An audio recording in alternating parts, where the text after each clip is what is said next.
Hi, I am Dr. Felice Gersh. I'm very happy to join you today, and I'm going to talk about, starting today, some really important topics relating to women's reproductive functions and what we can do to actually control them. Now, first, I always like to introduce myself because you may be meeting me for the first time. I am a little bit of an unusual breed. I am dual board certified in obstetrics and gynecology as well as in the newer field of integrative medicine. So I mesh the two to try to help all of my patients to optimize every aspect of their health, basically by utilizing a lot of the tools that I learned through my fellowship in integrative medicine at the University of Arizona School of Medicine, as well as a large array of additional courses, a lot of independent study, and life experience because I've been practicing for, just a few decades.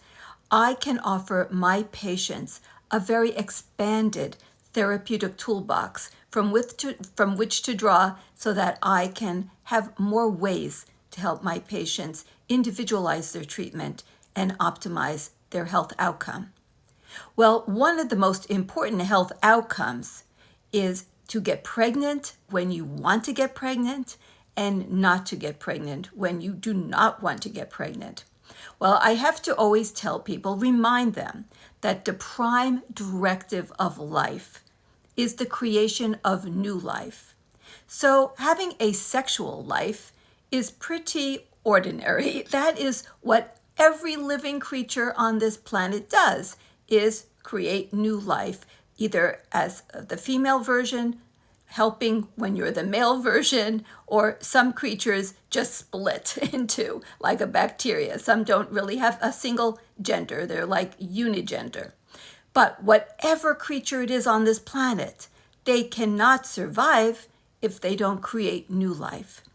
Well, everyone loves babies. I hope you do. Babies are just so amazing. I love holding a baby. I've delivered thousands of babies. But I also long ago came to recognize that not every baby is wanted at that moment. And we want everyone to time when they will have their babies. And now, of course, I'm talking predominantly to females. But if you're a male out there, please don't leave because this really matters for you when you have a female partner. And don't think you're going to get off the hook because I am going to do a future program talking about what men can do to help be a partner. Like you probably heard of condoms, we're going to definitely talk about them.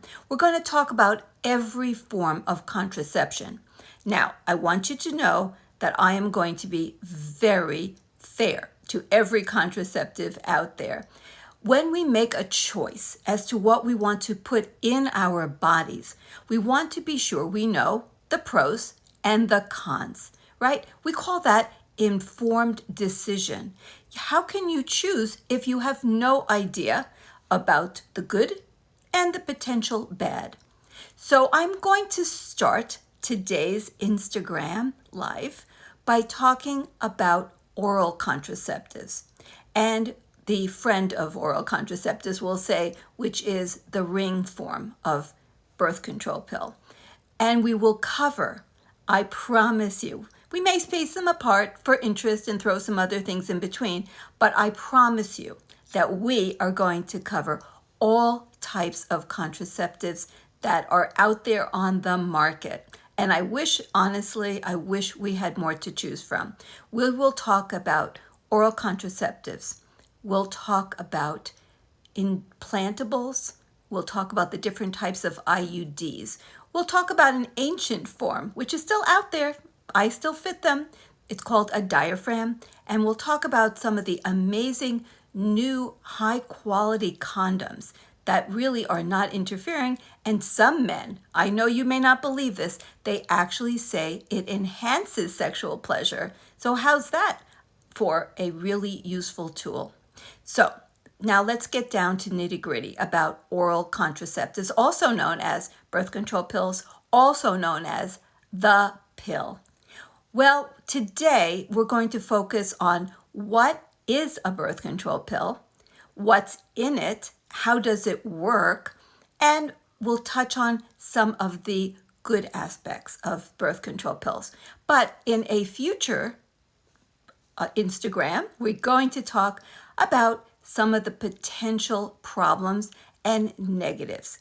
If you ever have watched television, I'm sure who has not, when they advertise a pharmaceutical, which seems to be sometimes all that's advertised, you know that there's a litany of negatives, usually spoken of at the same time that they're showing people dancing at the beach or having a picnic or something lovely, so that you will not notice all of the negative things that are being said about that pharmaceutical. Well, we're not going to have anyone dancing on the beach. We're not going to have anyone having a picnic. I'm going to just lay it out and tell you all the negatives. But today we're going to talk about a lot of the positives and also what is a birth control pill.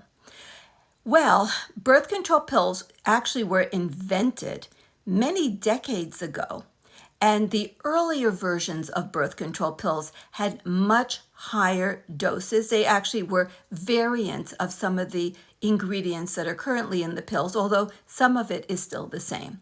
But the original birth control pills that came out had much higher, multiple times the amount of the estrogen component in it, and more powerful progestins, and also some of them were higher doses.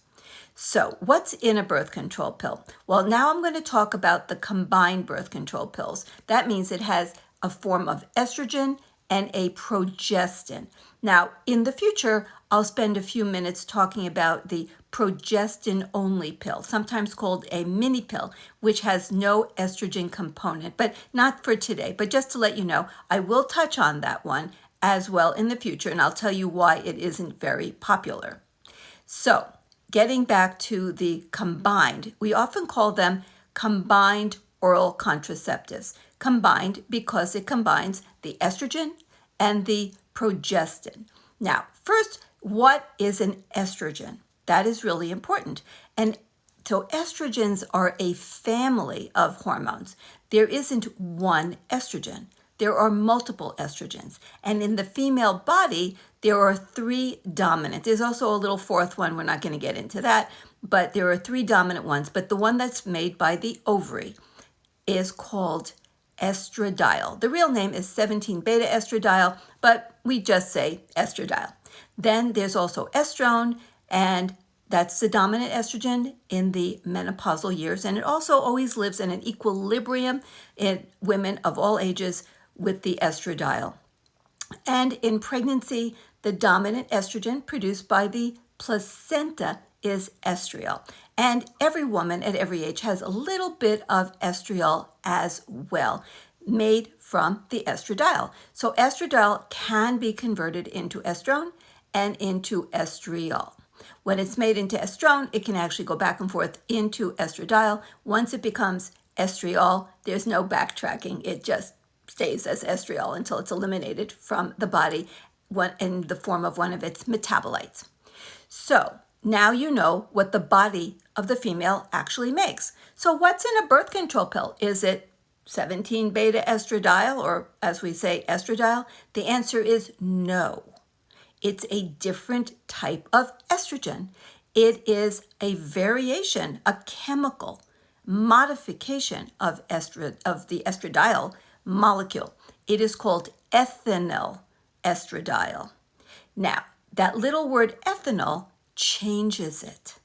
Now, here's another thing for you to learn. There are different types of receptors for estradiol.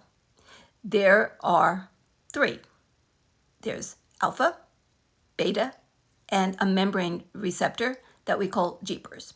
So, estradiol has an affinity. That means it can bind to all of the receptors. So when you have estradiol produced by your ovaries in the beautiful natural rhythms of the menstrual cycle, it binds to the receptors in just the right ways to create just the right effect. So when you have a hormone and it goes and it binds to a receptor like that, it's like it turns on and amazing things happen. You make proteins of different types. You make kinases, like signaling agents. You actually can modify existing enzymes after they're already made, because there's so many different ways that you can actually affect these proteins that are made once you turn on the cell through the membrane or the nuclear receptor. And estrogen can work both in the nucleus of the cell and on the membrane to create all these amazing effects.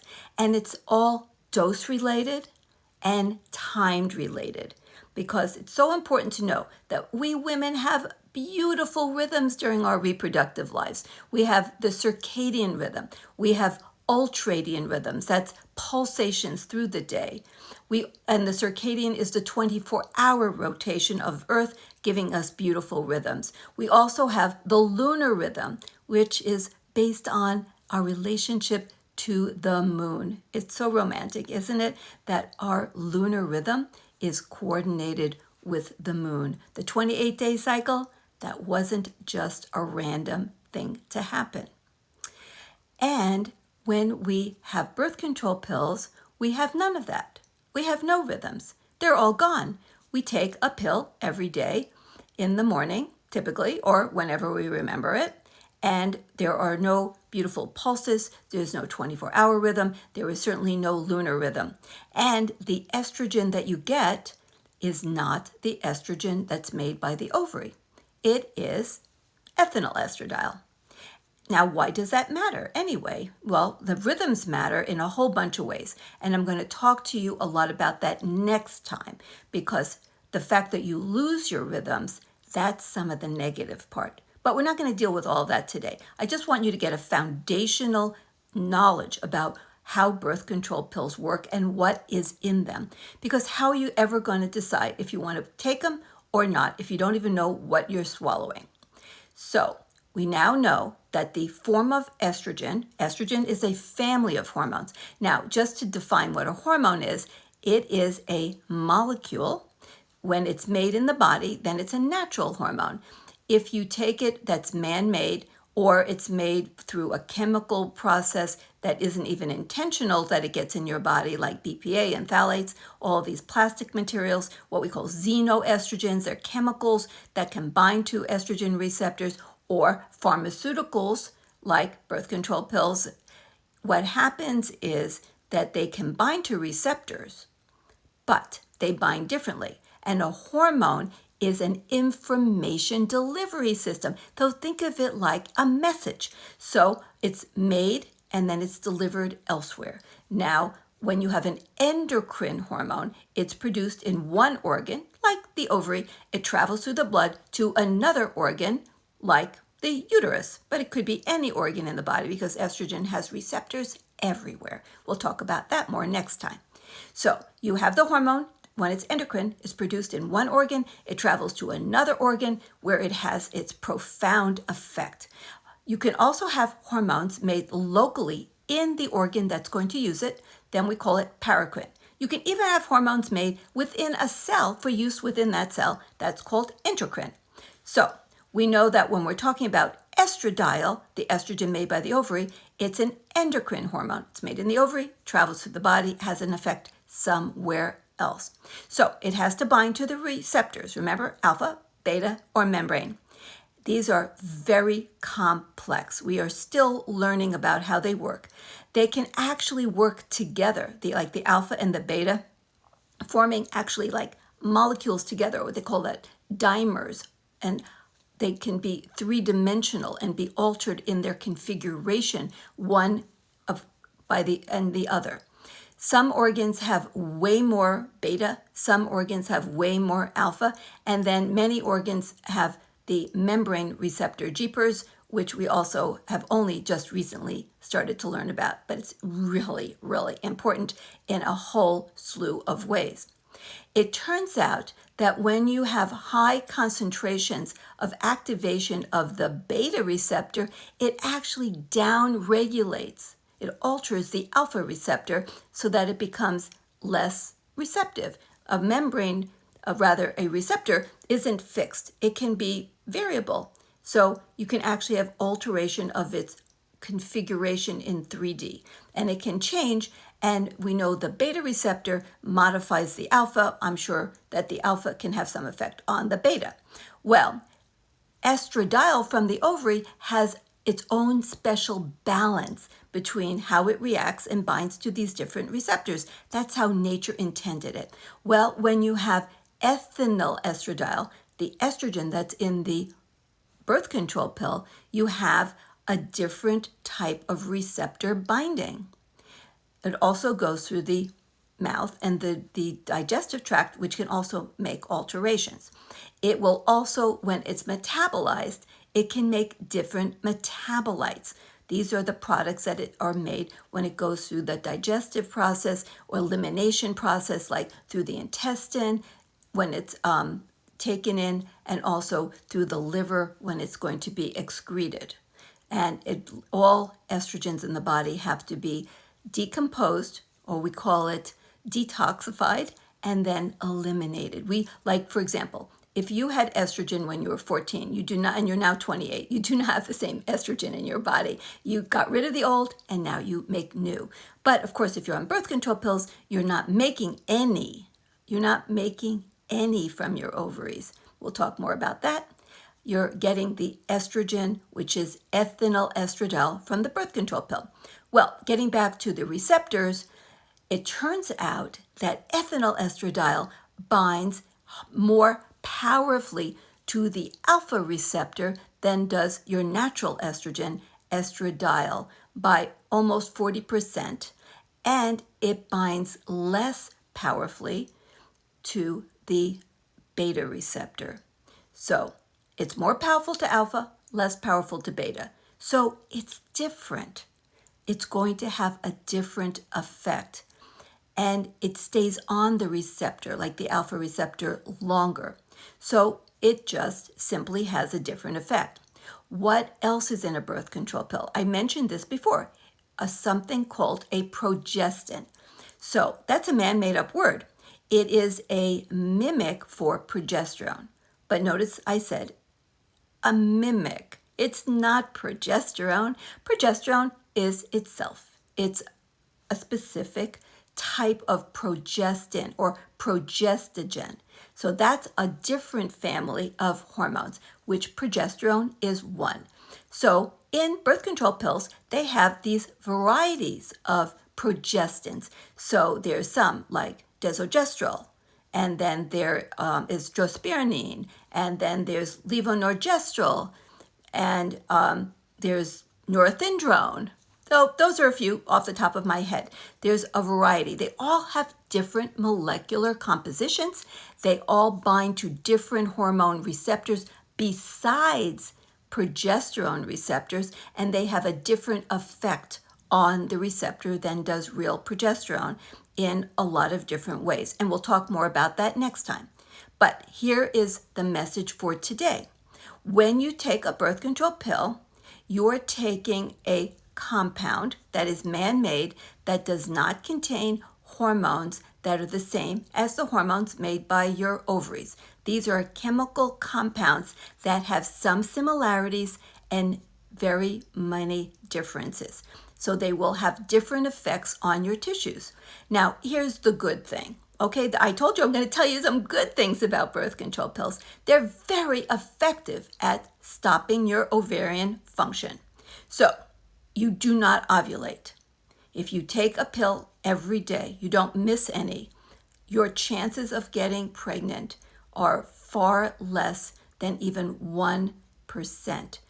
That's how great they are. Now, I just want to tell you, warn you, like if you take antibiotics, we'll have to talk more about that, you can actually weaken the pill. Of course, if you forget to take it, then, or you take it all random times of the day, you're going to potentially lower its efficacy as well. Birth control pills are supposed to be taken every day. Now there's the ring, which you only have to place in once a month, which for a lot of people, that is a big advantage. But we'll talk about more of some of the negatives, okay? But in positive terms, birth control pills are incredibly effective as what they were designed to be, birth control. So they stop your ovaries from producing hormones. They stop your, not testosterone. I don't want to go there right now. They still make testosterone, but they will stop making estradiol. They'll stop making progesterone. You will not ovulate, so you will not get pregnant. That is a big plus. It's not a little matter to say that birth control pills are effective at preventing unwanted pregnancies. Birth control pills opened the door to reproductive freedom for women, and I have to applaud them for that. Women have so many more opportunities because they're not crippled by having unwanted pregnancies. And no woman ever wants to terminate a pregnancy. That's not what they want, but sometimes that's where they feel they have to go. So my goal is to never put women into a position where they feel they either have to have an unwanted pregnancy and then deal with a baby in some fashion or other, or they feel driven that they need to terminate a pregnancy. So you have to applaud birth control pills for being so effective. Now, there are other benefits from birth control pills. What are some of them? Well, they actually can improve acne. And for some women, that is huge, an enormous positive. For many young women, that is the reason that they take birth control pills. And the way that it works is increasing a binding protein called sex hormone binding protein that binds to testosterone and holds it hostage. So it's going to be essentially less in quantity. It also blocks the conversion of testosterone to dihydrotestosterone by blocking the enzyme in the skin that converts testosterone to that really powerful form that actually is really the instigator to a lot of acne for a lot of women. So these are not little issues. Acne can cause women to be totally depressed. It can change the course of their lives. Their self-esteem can be so low. So I must applaud birth control pills again for helping women to improve their skin when they have acne. Now, it doesn't work for all women. It doesn't work especially for women who have a lot of androgens that are coming from their adrenal. It also doesn't work as well in many women with polycystic ovary syndrome for the very deep cystic acne. But when it works, it can be a game changer for women. And what else? Well, birth control pills, because they essentially shut down the ovarian function. They give you what I'll call pseudo periods. You have real blood, but you don't ovulate. So these are artificially created periods. A real period means you ovulate, you have the rhythm. Well, you don't have that, but you can still have pretend, I'll call it like real blood, but like pretend periods that you can bleed every month, or you can actually change that. You can bleed every 3 months. You know, these are things that can be manipulated because none of it is real in terms of like you're not ovulating. These are not real cycles. So for women who have really, really heavy periods, which can be really not only miserable and quality of life affecting, but you can lose a lot of blood. You can have iron deficiency. You can have iron deficiency anemia. That's a health hazard. I prescribe birth control pills for women who are significantly iron deficient and have anemia because the periods are so heavy. I want to get to the root cause of the problem. I want nature to heal this and get things right without birth control pills when I use them for that purpose. But I will use them. When I have to, it's a pharmaceutical. And I cannot have people walking around with half the amount of blood in their body that they need while I'm working on their lifestyle and their nutrition and stuff like that. I want to do it together. If I have to stop bleeding, I will stop it because I can't let my patients have severe iron deficiency and severe anemia. And I have seen women walking around with reduced amounts of blood, like half the amount that they should have in terms of their red blood cells. That is so unhealthy. And tiny amounts of iron, so iron deficient. And iron is critical for so many different functions in the body. So when you have to use them just for that, it can be dramatically beneficial. And menstrual cramps. Okay, many women have terrible, terrible cramps. I like with the bleeding. I want to get to the root cause. I want nature to heal it. I want them to have healthy, beautiful, not terribly painful periods. But sometimes when I begin, I have to put my patients on birth control pills, at least for a little while, because their cramps are so out of control. It depends. I have to individualize. But for a lot of women, it can really help with those things. So here are the benefits. Tremendous for preventing unwanted, unplanned pregnancies. Great for slowing down significant blood loss when women have really heavy periods. Also can be great for reducing terrible menstrual cramps. So those are really great. And for women who have very irregular periods, you don't fix it. You're not regulating their periods or their cycles. You're getting rid of their cycles, but you're replacing them with artificial cycles. They're not having the real rhythms of women, but for some women, that can be also a life enhancer, a game changer, to not just have random bleeding, not knowing when they're going to bleed. So those are also really significant. And the acne that I mentioned. Having acne is a terrible emotional burden for women. And I know I suffered with acne as a young woman. So my heart bleeds for women suffering with acne. So we have to give birth control pills their respect and their due for all the great things that they can do for us. So that is part one. In our next Instagram, I'm going to share with you the dark side of birth control pills. So now you already have a little peek at it. When you swallow a birth control pill or you put in that ring, you're not getting hormones that are the same as what the ovaries are producing in a natural way. You're not having your natural rhythms. You're not having any of that. You're having a lot of benefits. So that's why you have to weigh the good and the bad so that you can have an informed decision-making opportunity. And I will go over the other side. So keep in mind the good. Just to run it through again, you don't have pregnancies that you don't want at the time you're not ready. You also can improve your skin if you have acne. You can reduce menstrual cramps. You can reduce blood loss. You can help have replace irregular cycles with not regular periods, but regular bleeding. Because I'm going to use the word period for bleeding that's related to a natural rhythm. But you can have regular bleeding. So those are not insignificant. We must keep them in mind. But like everything, there's two sides to every story. So come back again next time, and I'm going to tell you the other side of the story. Take care, stay safe, stay well. See you soon.